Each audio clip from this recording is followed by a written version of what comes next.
Among the more than 7,500 fragments from the Java Sea shipwreck that reside in Chicago's Field Museum are corroded lumps of iron, exported from China for use as weapons or agricultural tools in Southeast Asia, button-like weights used on merchant scales, barnacle-encrusted chunks of aromatic resin and crumbling ivory, and thousands upon thousands of ceramic wares. Each ancient object has its own history and context, but it was a tiny inscription on one that helped researchers unlock the mystery behind this wreck, or so they thought. Etched on only 2 ceramic containers, the words Jining Fu gave the lidded box a specific provenance. When anthropologist Lisa Niziolek first saw the writing in 2012, she realized that the city name only existed in that form for a brief window of time.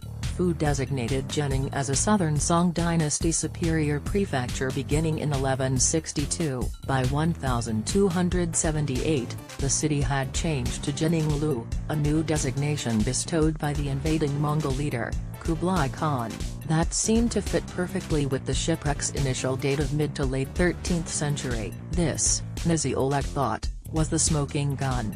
At first I was all excited that we were looking at this short time period, she recalls. We were thinking that it was just within a couple years of that political transition. Narrowing down the shipwreck's age to such a short range of dates might have indicated that this boat sailed during the uneasy transition years between the Song and Yuan dynasties. But once she began conferring with colleagues in China and Japan about the types of ceramic she was seeing in the collection, she started having doubts. Tantalizing inscription aside, the other experts thought the ceramics more closely matched the style of earlier objects. Archaeologists who first assessed the wreck in the 1990s sent a single sample of resin for radiocarbon analysis, which provided the date range of 1215 to 1405. It can be said with some certainty that the ceramics cargo does not predate the 13th century. Those researchers concluded, science is about putting forth a hypothesis, comparing it to the available data, and adjusting it accordingly. So Niziolek and her team decided to submit 3 more samples for radiocarbon analysis, 2 from the resin and 1 from the ivory. Thanks to technological advancements, labs now use accelerated mass spectrometry, a technique that requires smaller sample sizes and provides more precise results than the earlier method, called radiometric dating. New results gave a significantly earlier date range, from 889 AD to 1261 AD, with the majority of the dates falling between the 11th and 12th centuries. Those new results, along with a closer comparative analysis of the ceramic styles, were published Wednesday in the Journal of Archaeological Science. Reports. Given the new data, it seemed that the inscription on the bottom of the ceramic box didn't mark the end of the Southern Song dynasty. It was probably from the new dynasty's beginning. If that's true, it gives researchers an important new starting point to investigate objects from the shipwreck, from where those ceramics were made to which government oversaw the expanding Chinese trade network. Model of the Java Sea shipwreck vessel,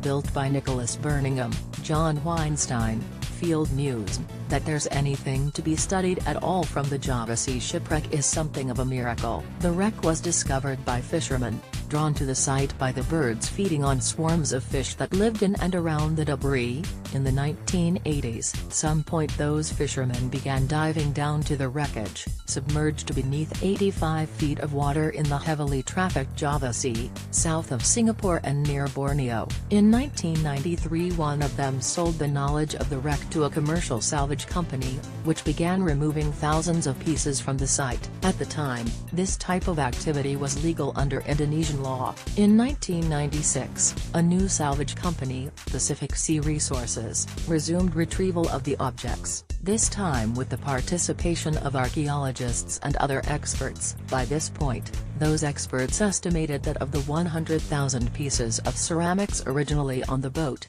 only 12% remained. They conducted a thorough study of the wreck, using hunks of iron to estimate the size of the ship, about 92 feet long and 26 feet wide. Then, Pacific Sea Resources split the salvaged items between the Indonesian government and the Field Museum. The objects could just as easily have been dispersed to auction houses and private collectors, or looted and sold on the black market, said Natrali Pearson, a scholar at the University of Sydney Southeast Asia Centre who has studied other shipwrecks of the region, by email. This places an unfortunate emphasis on objects of financial value rather than allowing us to think about the assemblage in terms of its historical and archaeological value. With this in mind, studies such as this one are even more valuable. Having physical remains is particularly important here because the records left behind by Chinese officials of the time can be selective in their focus. Those were written by people who went into government, so they're going to look down at merchants, who were doing it for profit, says Gary Feynman, curator of Mesoamerican, Central American and East Asian anthropology at the Field Museum and a co-author on the study. They have a statist perspective, an elite perspective, and they don't really give full coverage to other aspects of life that may be there. Field Museum conservator J.P. Brown carefully removes material from a resin block from the Java Sea shipwreck for dating. Lisa C. Niziolek, Field Museum. Not all researchers agree with the results of the new paper. The arguments on the basis of the inscription on the base of the ceramic and the results of AMS dating are not very strong, said John Meixek, a professor of Southeast Asian Studies at the National University of Singapore, by email. Meixek worked on the shipwreck when it was first excavated in the 90s. He thinks the research hasn't proved that the original dates for the shipwreck need to be revised, adding that we do not have very many sites like the Java Sea shipwreck to go by, so our degree of confidence in the dating of such sites does not have a great deal of comparative material for its basis.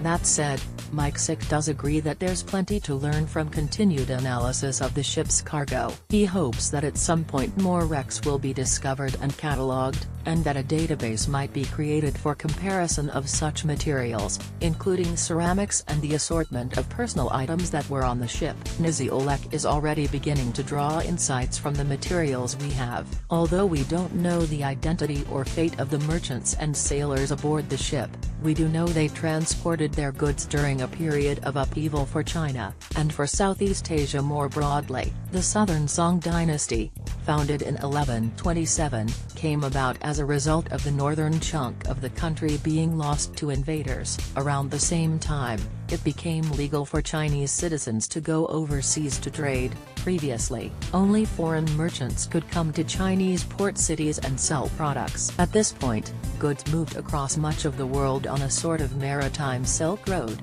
Niziolek notes that although silk itself was likely on the Java Sea shipwreck, it wouldn't have survived underwater 800 years, and by that point, ceramics made up the bulk of tradable items. China had trade relations with an estimated 50 countries, as one historian notes. By the Song period, the scale of maritime trade had become so large that it may be deemed the first period of great oceanic trade in the history of the world. The variety of goods and the distance they came from is reflected in the artifacts housed by the Field Museum. Among the ceramics one finds everything from what Niziolek calls IKEA bowls, plain, mass-produced vessels, to ornate ewers with intricate molded decorations of a phoenix and flowers. Then there are the unique pieces, which were probably the personal property of people on the ship, a shard of glass whose chemical recipe matches that of glassware from Egypt, a crouched human figurine that may have been the corner of a small table, bronze pieces that might once have topped the staffs of Buddhist monks. Chinese ceramic bowls from the Field Museum's Java Sea shipwreck collection.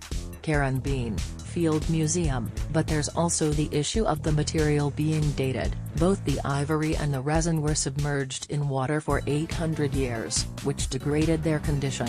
I would like to have seen a date from the corky material from the surface to compare with the date from the inner material, said Joseph Lambert of the Resin Set in for Radiocarbon Dating, a professor of chemistry at Trinity University.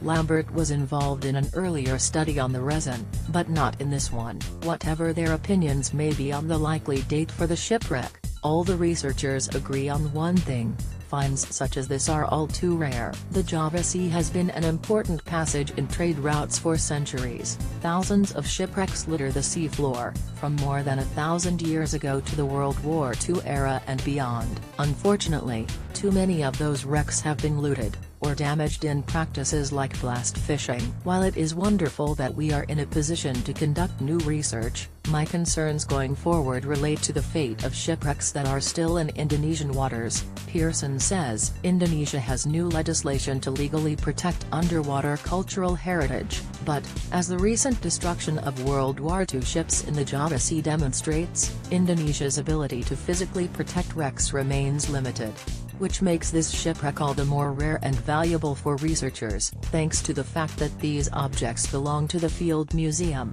researchers can continue analyzing them to learn more about this period of Asian trade. In one 2016 paper, Naziolek and others analyzed the chemistry of the resin to see where the blocks came from. In the future, they hope to extract ancient DNA from the elephant tusks to learn their origins, and analyze the sediments of large storage jars to see if they held foodstuffs like pickled vegetables or fish sauce. Someday, they also plan to compare the chemical makeup of the ceramics to kiln sites in China to see where merchants purchased them. Even after 2 decades above water, the shipwreck still has dozens more stories.